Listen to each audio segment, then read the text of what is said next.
प्रिय मित्रों, नमः संस्कृताय। मैं आपका यूट्यूब दोस्त चंद्रशेखर सिंह, छोटे से प्रयास से प्रयागराज से। आज हम लोग ईशावास्योपनिषद पढ़ेंगे, देखेंगे। उपनिषद शब्द जो बना हुआ है, यह इस पर कई विद्वान अलग अलग मत बताते हैं, लेकिन प्रथम बताओ हम लोग देखते हैं कैसे बना है। उप नि उपसर्ग शेड्यूल धातु क्यू प्रत्यय के योग से बना हुआ है, जो कि शेड्यूल धातु के 3 अर्थ बताए गए हैं। जैसे विसरण का प्रयोग नष्ट होना भी होता है, गति का प्रयोग प्राप्त होना होता है, और साधन का मतलब शिथिल होना भी होता है। द्वितीय मत के अनुसार अब हम लोग देखते हैं, जैसे द्वितीय शब्द उपनिषद शब्द कैसे बना है। उप नि उपसर्ग शद धातु के योग से बना हुआ है। उप मतलब समीप होता है, नि का प्रयोग निश्चित होता है, सद मतलब समीप बैठना या पहुंचना होता है।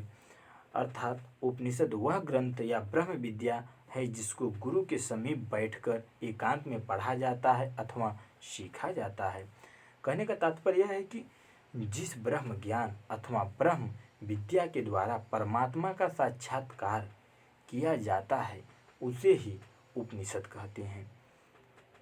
प्राचीन काल में चारों वेदों में कुल 1180 उपनिषद स्वीकार किए गए थे, जो कि ऋग्वेद में 21 उपनिषद बताए जाते थे, यजुर्वेद में 109 उपनिषद और सामवेद में 1000 उपनिषद, अथर्ववेद में 50 उपनिषद माने जाते थे। महावाक्य कोश ग्रंथ के अनुसार 223 उपनिषद माने गए थे। मुक्तिकोपनिषद ग्रंथ के अनुसार 108 बताए गए हैं। 10वीं शताब्दी के विद्वान विद्यारण्य के अनुसार 12 उपनिषद बताए गए हैं। उपनिषदों के ऊपर भाष्य जो लिखे गए हैं, शंकराचार्य जी जो लिखे हैं, वो 10 उपनिषदों पर ही भाष्य टीका लिखे हुए हैं। वो 10 उपनिषद ये हैं: ईश, केन, कठ, प्रश्न, मुक्त, मांडुक्य, तेतेर, ऐतरेय, छांदोग्य, बृहदारण्यक। ये 10 उपनिषद जो कि शंकराचार्य जी बताए हैं। कुछ विद्वानों ने भी और भाष्य लिखा है, जैसे श्वेताश्वेतरो उपनिषद लिखे हैं। कौशिकी उपनिषद भी बताया गया है। वर्तमान में उपनिषदों की सर्वमान्य या प्रामाणिकता जो है संख्या 11 ही मानी जाती है। वैदिक संहिता का अंतिम भाग होने के कारण उपनिषद को वेदांत के नाम से भी पुकारा जाता है। उपनिषदों में बृहदारण्यक को उपनिषद सबसे प्राचीन उपनिषद माना जाता है। प्रश्नोपनिषद एवं मांडुक्योपनिषद की जो भाषा शैली है, आधुनिक लौकिक संस्कृत भाषा से मिलती जुलती है, जिनके कारण इन दोनों को सबसे अर्वाचीन उपनिषद के रूप में भी माना जाता है। सभी उपनिषद प्रायः पद्य रूप में ही लिखे गए हैं, परंतु केनो उपनिषद जो है वो गद्य और पद्य दोनों रूपों में लिखा गया है। सभी उपनिषदों में ईशावास्योपनिषद जो है यह स्वर प्रमुख उपनिषद माना जाता है, जो कि हम लोग आज ईशावास्योपनिषद पढ़ेंगे। ईशावास्योपनिषद शुक्ल आयुर्वेद कार्य शाखा संहिता का 40वां अध्याय से लिया गया है। इसके रचयिता दध्यंग अथर्वण ऋषि हैं। ईशावास्योपनिषद के रचयिता दध्यंग अथर्वण ऋषि हैं। शुक्ल आयुर्वेद प्रथम 39 अध्यायों में कर्म कांड का निरूपण हुआ है। यह उस कांड का अंतिम अध्याय है। और इस ईशावास्योपनिषद में जो अंतिम के 4 मंत्र हैं, उन्हें हम प्रार्थना मंत्र के नाम से भी जानते हैं। उसमें प्रार्थना मंत्र के नाम से भी उन्हें हम जानते हैं। जो प्रथम 1 से 3 मंत्र हैं, उन्हें ब्रह्म की सर्वव्यापकता का वर्णन उसमें किया गया है। और जो 4 से 8 मंत्र हैं, इसमें ब्रह्म ज्ञान, ब्रह्म विद्या के सिद्धांतों का वर्णन किया गया है। जो 9 से 16 तक के मंत्रों में ब्रह्म ज्ञान की प्राप्ति के लक्षणों का वर्णन किया गया है। 17 से 18 तक मंत्रों में मृत्यु के रहस्य का वर्णन किया गया है। आइए हम लोग अब ईशावास्योपनिषद का मंगलाचरण देखते हैं, जो आप लोग के सामने खुला हुआ है।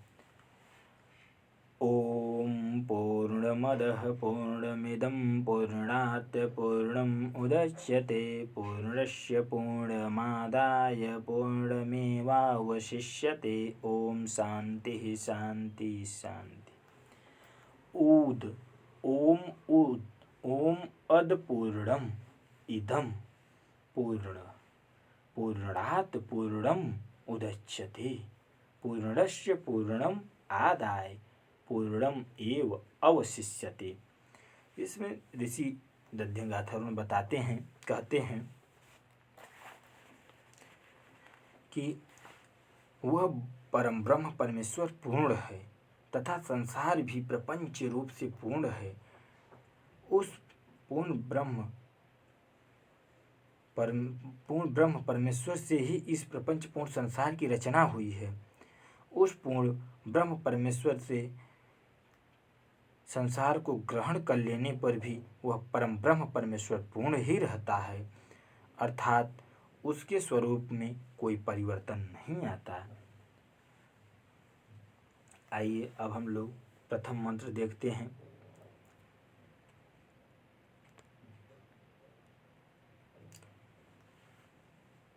ईशावास्यमिदं सर्व यद किंचित जगत्यां जगत तेन यक्तेन भुंज्यथा मागृध कस्य स्विधनम।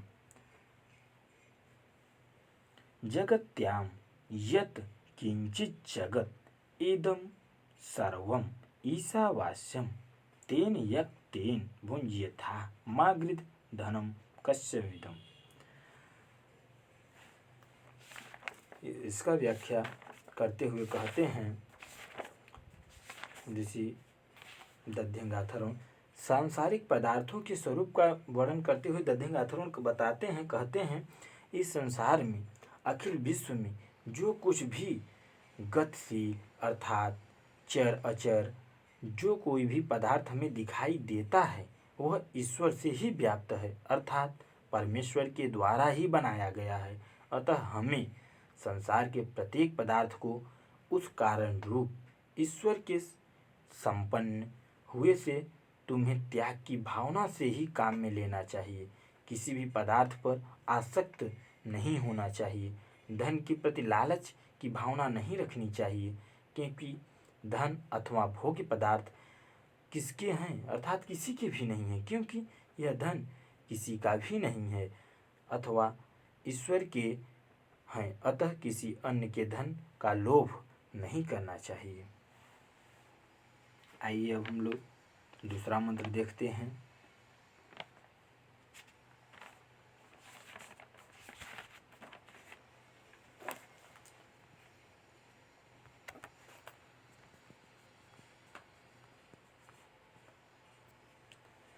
दूसरा मंत्र है, आप लोग के सामने आ गया है, देखिए।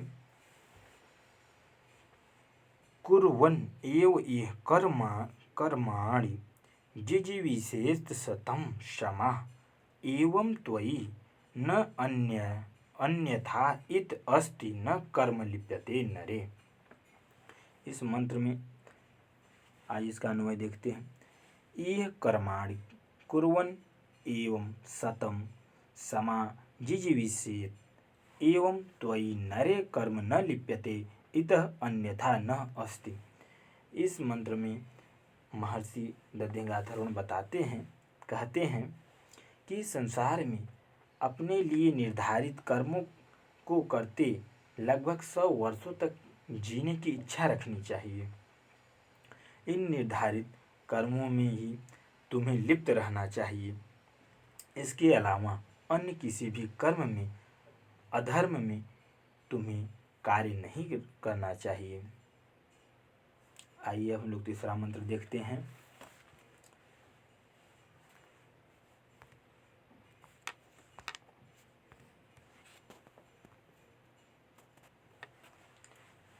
असूर्या नाम ते लोका अंधेन तमसा वृता तांस्ते प्रत्याभिगच्छन्ति ये के चात्महनो जनाः असूर्या नाम ते लोकाः अंधेन तमसा आवृताः ये के च आत्मनः जनाः ते प्रत्यतान् अभिगच्छत्। इसमें दध्यंगाथर्वण बताते हैं, तीसरे मंत्र में प्रस्तुत मंत्र में बताते हैं कि जो असुरों के नाम वाले कितने भी नरक लोग हैं वे सभी गहन अंधकार से भरे हुए हैं। जो कोई भी आत्महंता, जो कोई भी अपनी आत्मा का हनन करता है मनुष्य, वह अपनी आत्मा का हनन करने वाला मनुष्य वह मरने के बाद उन्हीं नरक लोकों को प्राप्त होता है। अतः मनुष्य को कभी भी अपनी आत्मा की इच्छा के विरुद्ध कार्य नहीं करना चाहिए, अपनी आत्मा का हनन नहीं करना चाहिए। इस मंत्र में यही बता रहे हैं। आइए अब हम लोग चौथा मंत्र देखते हैं।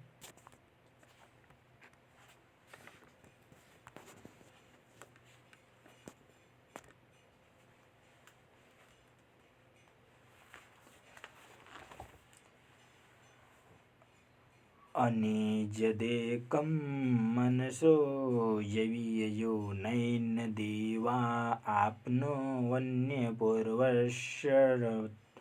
तद्धावतो अन्यान्यते एति तिष्ठाति स्मिन्नपो मातरिश्वा दधाति।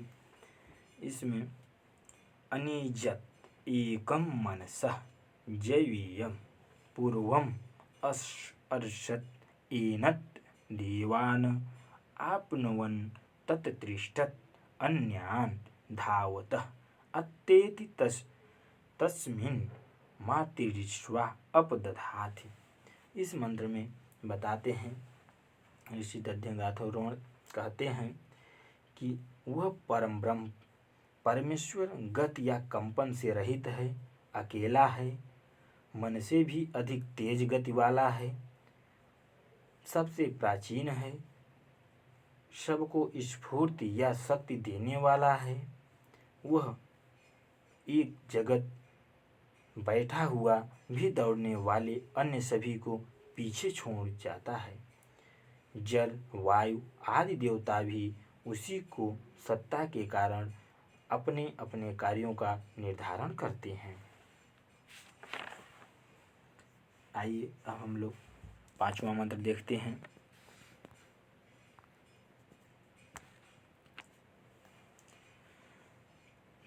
तद्देजति तन्नैजति तद्दूरे तद्द्वंद्विके तदन्तरस्य सर्वस्य तदु सर्वस्यास्य वाह्यत्।